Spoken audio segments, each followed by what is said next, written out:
موت کی حتیٰ کہ تو یقین ہو جائے.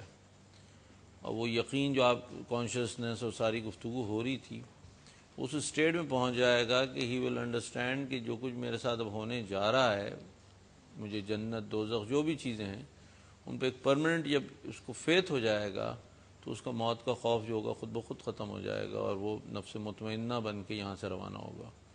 تو موت کے خوف کے ازالے کا میں نے ایک بات یہ بھی کہی تھی کہ ایک موت کا خوف ہے, ایک موت کا اندیشہ ہے. موت کا اندیشہ سب کو ہوتا ہے, مومنوں کو بھی ہوتا ہے.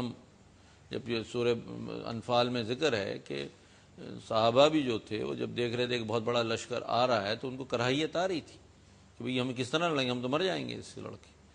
تو وہ اندیشہ جو ہے وہ ایک الگ چیز ہے, وہ انسانوں کو اگر ہو تو وہ اتنی کوئی گھبرانے کی بات نہیں ہے.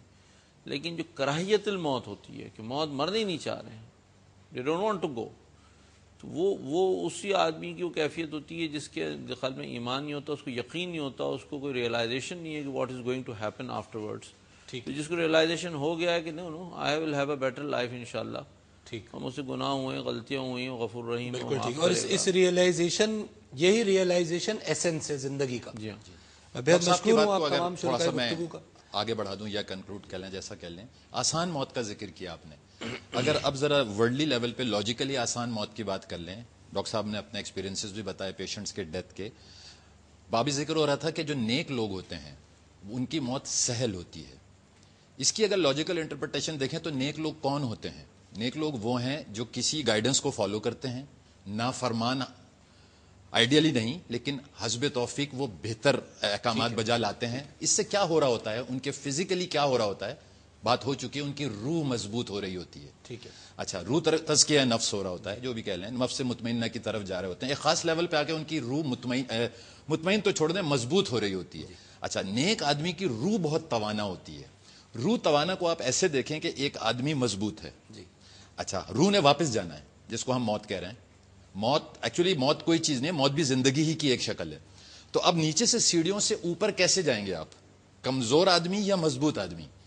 تو مضبوط آدمی کے لیے واپسی آسان ہو جاتی ہے کیونکہ اس کی روح توانا ہے. بہت مشکور ہوں آپ تمام شرکائے گفتگو کا. اور ناظرین, ہم نے اپنے اس سیکوینس آف پروگرامز میں موت کے موضوع کو آپ کے سامنے پیش کیا, اور جو نقطہ اس پوری ڈسکشن سے نکل کر آیا, جب ہم نے موت کو فزیکل ڈومین میں بھی دیکھا, میڈیکل سائنس کے حوالے سے دیکھا, ہم نے مائنڈ سائنسز کے حوالے سے ایکسپلور کیا, اسپریچول ریئلٹی کے طور پہ بھی دیکھا, مذاہب ہمیں اس حوالے سے کیا بتا رہے ہیں, انسان کی عقل کیا بتا رہی ہے, سب حوالوں سے دیکھنے کے بعد جو نقطہ سامنے آیا وہ یہ کہ موت ایک حقیقت ہے, اور اس حقیقت کو ہم جتنی آسانی سے تسلیم کریں گے اتنی ہی آسان ہمیں یہ زندگی لگنے لگے گی, کیونکہ پھر اس زندگی کا ایک آبجیکٹو, ایک مقصد, ایک گول, ایک پاتھ وے اسٹیبلش ہو جائے گا.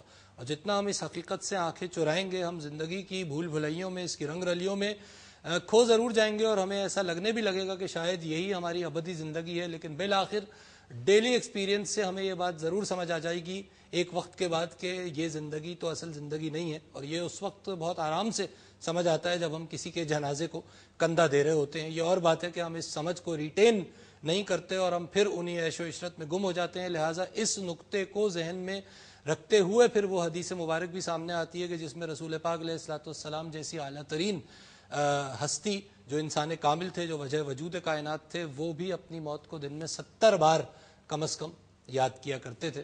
تو ظاہر ہے ہم جیسے لوگوں کو تو شاید 70,000 بار یاد کرنا بھی ناکافی ہو. Perhaps it is the only reality جس کو یاد رکھنے سے, اس فیوچر کو یاد رکھنے سے ہم اپنے آج کو بہتر بنا سکتے ہیں. انشاءاللہ اگلے پروگرام میں کسی اگلے موضوع کے ساتھ آپ سے ملاقات ہوگی. اجازت دیجیے. اللہ